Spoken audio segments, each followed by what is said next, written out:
Véronique Jeannot pour son livre Au fil de l'autre, voir la vie autrement chez Michel Lafon, un livre qui déclenche beaucoup de débats dans ce studio et beaucoup d'opposition. Je le savais, mais tant mieux parce qu'on parle des choses. Et effectivement, et c'est le principe de cette émission, effectivement, d'écouter tout le monde, de parler, de dialoguer, et puis chacun peut se faire ainsi son avis. Tiens, on va aller au standard parce qu'il y a des appels également. On va prendre Jean-Marie. Bonjour Jean-Marie.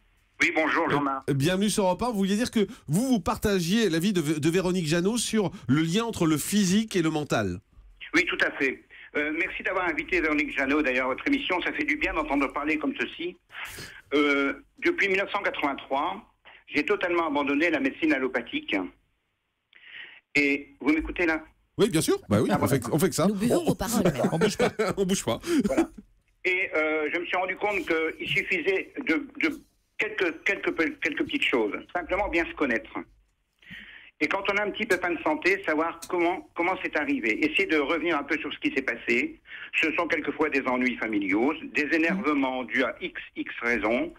Je ne me précipite pas chez mon médecin pour me dire « Attends, j'ai mal quelque part ». Non, j'essaie de comprendre ce qui m'arrive et de revoir ce que j'ai mangé, ce que j'ai bu, et ainsi de suite. Je vous donne un exemple. J'ai eu une crise de sciatique dernièrement. Je me suis rendu compte que j'avais peut-être un petit peu forcé sur les sucrés, un petit peu sur le vin rouge, ainsi de suite. Donc, je me suis fait une petite cure. Et avec un petit peu de chlorure de magnésium, la sciatique est passée. Oui, c'est la volonté d'équilibrer ses repas. D'ailleurs, dans votre livre, Véronique Jeannot, merci Jean-Marie, vous donnez pas mal de petits conseils qui sont presque des conseils évidents, on a envie de dire, mais qui permettent de mieux vivre. On va en citer quelques-uns que vous donnez. Alors, par exemple, emportez avec vous une bouteille d'eau minérale avec un jus de citron bio, si vous pouvez. On n'y pense pas, et pourtant c'est pratique. Bah oui, mais bon, c'est vrai que c'est pas facile de se balader avec sa bouteille, mais on pense pas assez à boire, on se laisse vite déborder parce qu'on a plein de trucs à faire. Et vous abordez le rythme des repas, c'est important. Bah oui, il faut pas sauter de repas, mais il faut en même temps le soir, doit être. Alors on fait le contraire parce que c'est le moment où on se retrouve, donc on a envie de bien manger entre nous, mais c'est le repas qui devrait être le plus léger parce qu'on n'a pas le temps de le digérer, on fait pas d'exercice derrière, et c'est vrai que ça change tout sur l'entretien de sa santé et de sa ligne aussi. Marcher, alors ça tous les médecins le recommandent, on en parle 25 fois par émission, ça tout le monde le dit. Au réveil, avant toute chose, prenez un verre d'eau chaude avec ou sans 3 gouttes de jus de citron frais à jeun. Oui, parce que quand je dis c'est bien de boire un verre d'eau chaude en se réveillant, je dis de l'eau chaude. C'est vrai que ça paraît un peu triste, c'est une habitude à prendre. Donc pour commencer, on peut mettre quelques petites gouttes de citron, ça passe mieux. Et vous l'avez appris où ça? Pardon? Vous l'avez appris où? En Inde? En Inde. Oui, c'est en Inde que j'ai commencé à faire ça. C'est de la psychothérapie quasiment. Pour moi, c'est de la psychothérapie quasiment. Parce que ça draine. Non, vraiment. Attendez, il y a un côté doudou là-dedans. C'est-à-dire le fait de boire de l'eau tiède ou de l'eau chaude au réveil, ça correspond quand même à la chaleur du lait maternel, par exemple. Le fait de mettre quelques gouttes de citron, il y a un petit côté astringent qui réveille. Non, mais vous pourriez, on en a déjà parlé dans cette émission, on a dit que c'était pas dangereux. Et là, vous faites rejoindre effectivement le corps avec l'esprit, c'est-à-dire vous faites du bien au travers d'aliments qui n'ont pas forcément une vocation organique, mais qui vont jouer un rôle organique finalement. Et justement, puisque le docteur Cohen parle d'alimentation, on va le laisser parler dans un instant, mais vous êtes très remonté contre l'industrie alimentaire dans votre livre, avec des mots très forts, vous parlez quasiment de poison parfois. Ah mais oui, parce qu'il y a des choses qui sont des réels poisons et que aujourd'hui on arrive à un stade où parfois on sait vraiment plus ce qu'on mange. Maintenant, il faut préciser qu'il n'y a pas ça pour faire acheter. C'est vrai. Pour faire acheter un produit, c'est quand même. C'est la mode du sang. Oui, SANS, absolument, c'est la mode du sang, sans gluten, sans truc. Vous dites, j'ai conscience d'être victime d'un empoisonnement contre lequel nous sommes impuissants, l'impression de servir de cobaye, un ras-le-bol de tout ce que l'on fait ingurgiter comme mensonge, comme conservateur, agent de saveur, rehausseur de goût. Bah oui.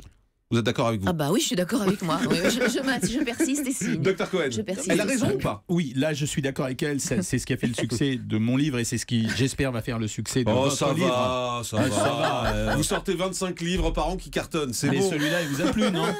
Vous avez changé votre marque de biscotte grâce à ça. Vrai. Et juste, c'est vrai qu'aujourd'hui, on arrive à fabriquer des goûts artificiels. Autrement dit, on retrouve le goût d'un aliment, mais cet aliment n'a pas été produit avec les ingrédients qu'on connaissait usuellement et il est refabriqué à partir d'un certain nombre d'additifs, d'épaississants, etc. Et là où ça nous pose un problème, chacun d'entre eux n'est pas dangereux, ils sont vérifiés scrupuleusement. Mais par contre, la combinaison de tous ces agents entre eux est totalement ignorée parce que les combinaisons sont tellement importantes qu'on ne sait plus quoi ingurgiter. Quand vous parlez de la naturalité, c'est finalement, on est overdosé de la surabondance qu'on a à l'heure actuelle. Ça veut dire que on mange certainement, on a la possibilité de manger mieux qu'auparavant parce qu'on a tous à manger suffisamment, etc. Mais par contre, on a une telle abondance alimentaire qu'on peut excéder pense pas. Voilà, on peut excéder les rations et c'est ce qui fait un des problèmes actuels de la nourriture moderne. Et Mais vous trouvez normal qu'il y ait des aliments irradiés quand même, qu'on irradie des lentilles, des champignons, des Alors ça, c'est les techniques de irradier les ionisation qui ont été utilisées à un moment donné pour dépolluer les aliments. moi. Non, mais c'est des techniques modernes pour assurer une production beaucoup plus importante. Après, ça a été validé, c'est-à-dire ça a été étudié scientifiquement. On a considéré qu'il n'y avait pas d'incident. Par contre, ça pose la problématique. Qui considère qu'il n'y a pas d'incident? En On n'a général, pas assez de recul, il y a des tests qui sont faits en laboratoire pour vérifier la modification. Mais par contre, ça souligne la modification progressive de notre alimentation et notre impossibilité à la gérer comme on voudrait la gérer. Docteur Non, Pérez. il y a quand même une responsabilité. Arrêtez de râler. Non, je râle pas. Vous commencez. Non, je voudrais juste te Jean-Marc est dire. en forme ce matin. Puis arrêtez de me gronder. Il y a une responsabilité individuelle. Ok, c'est vrai que les supermarchés sont pleins de produits fabriqués de l'agroalimentaire, mais vous pouvez aussi acheter des fruits et des légumes. Vous vous empoisonnez pas avec ça. Vous aussi, on a chacun la responsabilité de se nourrir correctement. Arrêtons d'attaquer tout le monde. sauf qu'ils qu'il sont y a des responsables. légumes qui sont quand même pas forcément nickel, Alors nickel, justement, loin de je là. voudrais revenir sur un passage de votre livre. Moi, j'ai adoré le passage alimentaire. Il y a beaucoup de points sur lesquels je suis d'accord avec vous. Il y a juste un point sur lequel je me suis interrogé, c'est vous avez parlé à un moment donné des OGM. Or, le problème des OGM aujourd'hui, c'est que d'un côté, vous avez des produits qui sont fertilisés avec des engrais. De l'autre côté, quand on suit les courbes démographiques, on se rend compte que si ça se passe comme c'est prévu, alors à ce moment-là, il n'y aura pas à manger pour tout le monde. Alors, est-ce que l'écologie ne va pas souffrir du fait qu'elle a lutté contre les polluants, les fertilisants, etc., pour arriver à la production de produits qui vont être phytosanitairement parfaits, ça veut dire ils ne seront jamais infectés, ça sera des produits OGM, et là on va se retrouver avec un paradoxe, c'est-à-dire que les écologistes qui ne voulaient pas des pesticides, etc., ils vont se retrouver avec une production OGM qui va empêcher d'utiliser les pesticides, parce que la solution pour ne pas utiliser les pesticides aujourd'hui, c'est de fabriquer des souches alimentaires qui soient résistantes à tout, et là les écologistes vont avoir un problème, puisqu'on ne saura pas ce que ça va donner sur le futur de l'agriculture.